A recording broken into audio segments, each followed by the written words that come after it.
छात्रों, मित्रों, विद्यार्थियों, एनिमल किंगडम को समाप्त करने के बाद आज अगला वाला चैप्टर आपके सामने पेश कर रहे हैं। वो है मॉर्फोलॉजी ऑफ फ्लावरिंग प्लांट। कोई भी रट्टाफिकेशन नहीं करना है। मैंने आपसे पहले ही कहा हुआ है, पहली यूनिट और दूसरी यूनिट और तीसरी सब टेक्निकल टर्म है। You will have to be very close to the basic fundamental जो है वो क्या क्या होते हैं उनके बारे में आपको बहुत ही विशेष ध्यान रखना है। ठीक है, आज हम आपको बता रहे हैं किस तरह पढ़ा जाता है। अगर आपको पूरा लेआउट अपने चैप्टर के बारे में पता है तो आराम से आप अपने क्वेश्चन को लोकेट कर सकते हैं, फिर आप उसके ऑप्शन का पता लगा सकते हैं कि हमारा आंसर क्या है। अगर हमको लेआउट पूरा स्केलेटन चैप्टर का नहीं पता है तो we can not trace out the location of the question being asked in the NEET examination.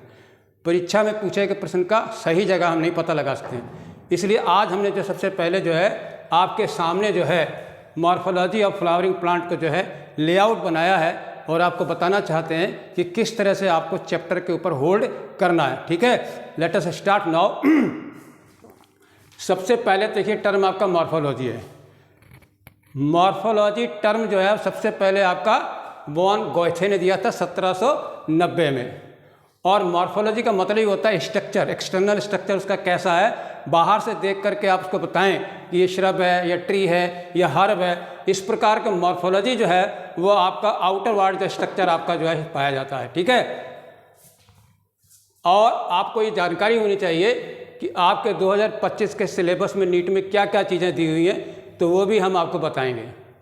सबसे पहले मोटे तौर पर आप देखिए root, number 2 stem, number 3 leaf, number 4 inflorescence, फिर 5 फ्लावर, फिर आपका फ्रूट और फिर आपका सीड और फिर आपका सेमी टेक्निकल टर्म्स जो है डिस्क्राइब करना किसी फ्लावरिंग प्लांट को। और इतनी फैमिली जो है वो आपके सिलेबस में है। ठीक है, जिनको कि मैं बाद में आपको बताऊंगा कि किस तरह से आपको याद करना है। ठीक है, टेक्निकल टर्म की जानकारी बहुत ज़रूरी है। अब आप पता लगा सकते हैं कि हमारा सवाल जो है इसमें से कहाँ से उठाया जाएगा। तो अब हम शुरू करते हैं रूट। याद रखिए रूट जो है ऑलवेज अराइज फ्रॉम रेडिकल।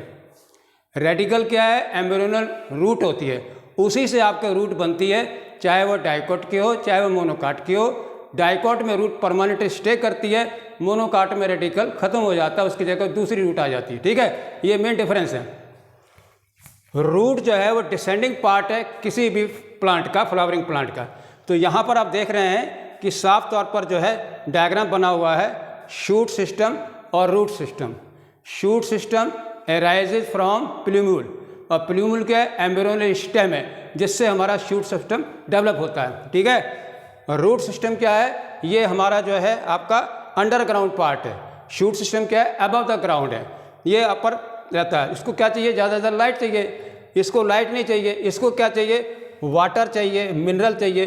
तो इसका सिस्टम अलग है कि इसका क्या काम है, फिक्सेशन करना है और आपको क्या है वाटर, पानी की और मिनरल की सप्लाई देनी है। ठीक है, अगर पार्ट्स की बात करते हैं तो यहाँ पर साफ तौर पर देख रहे हैं कि इस ऊपर जो स्टेम असेंडिंग पार्ट है, स्टेम की खास बात क्या है, नोड और इंटरनोड का होना पहली प्रायोरिटी है। नोड वो रीजन होता है जिसके ऊपर आपकी लीफ ओरिजिनेट होती है या कोई बड ओरिजिनेट होती है या कोई फ्लावर ओरिजिनेट होता है या कोई ब्रांच ओरिजिनेट होती है। ठीक है, नोड, और दो नोड के बीच के रीजन को इंटरनोड कहते हैं। तो नोड क्लियर हो गया, इंटरनोड क्लियर हो गया। Apical bud present at the apex of the peak और लेटरल बड या axillary bud axis of the leaf. ठीक, फ्लावर हो गया, फतीब। मेन पार्ट जो होता है आपके स्टेम का क्या है, वो आपका क्या, to bear large number of leaf in order to just increase the photosynthetic area. Okay, तो ये मोटे तौर पर आपके सामने जो है ये रूट जो है आप याद रखिए बहुत ही इंपॉर्टेंट है। टैप रूट सिस्टम जो आपका कहाँ पाया जाता है, डाइकोट में, और मोनोकाट में क्या बताया, फाइबर रूट। तो हम आपको बाद में डिटेल बताएंगे।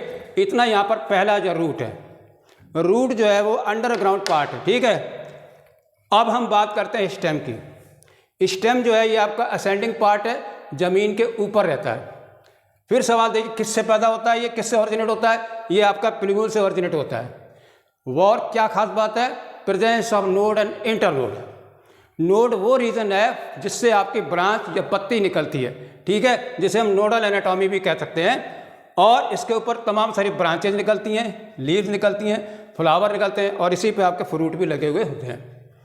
एरियल हो सकता है आपका स्टेम, अंडरग्राउंड हो सकता है, फूड स्टोरेज कर सकते हैं। इसलिए जो है आपके सामने ये स्टेम जो है मोटे तौर पर जो है आपको डिटेल में बताया जाएगा। इन दोनों में यही अंतर है, ये आपका जो है पॉजिटिवली जियोट्रॉपिक सिस्टम है और ये पॉजिटिवली फोटोट्रॉपिक सिस्टम है।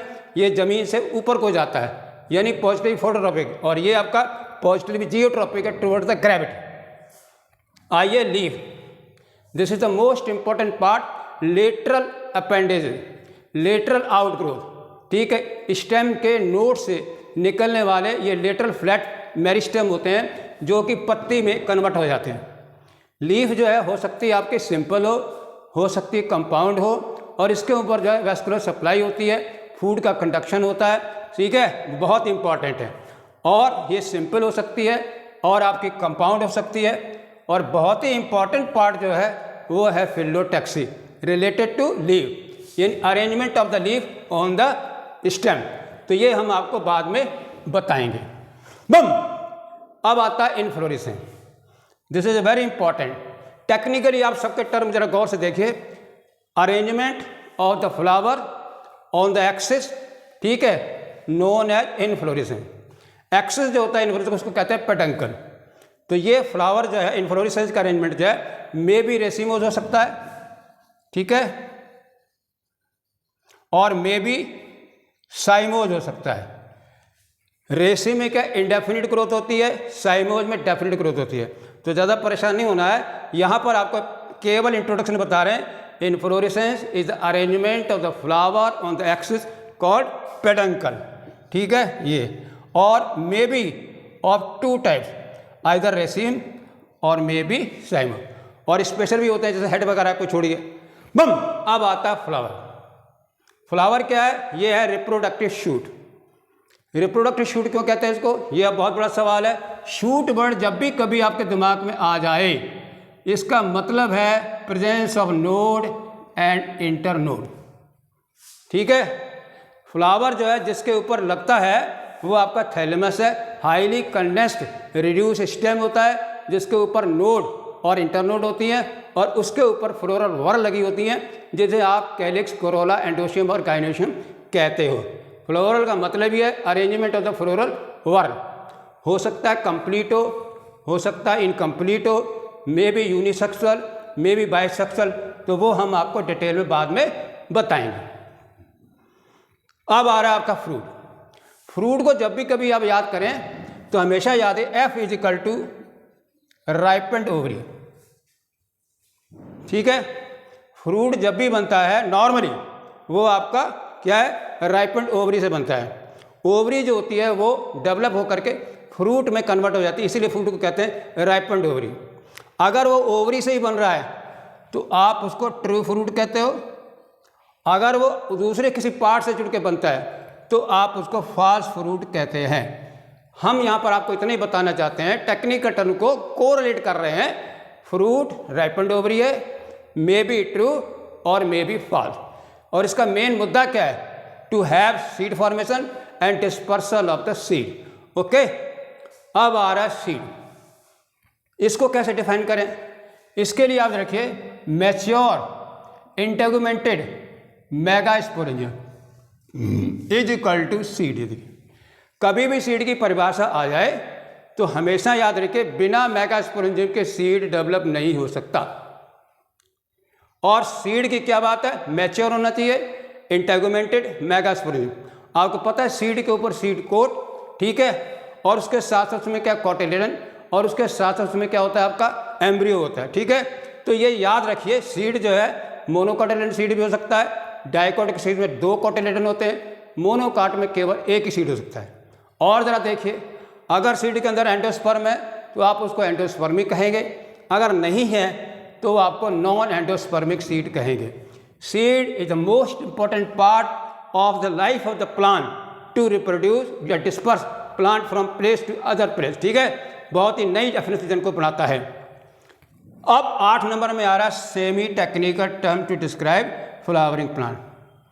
पूरे चैप्टर में आपको बता रहा हूँ कि टेक्निक टर्म हर जगह है, बॉटनी को पढ़ते पढ़ते मर जाओगे, लेकिन अगर आपको कोरिलेशन करना नहीं आता, कौन सा टर्म क्या बताना चाहता है, तो आप डिफाइन नहीं कर सकते।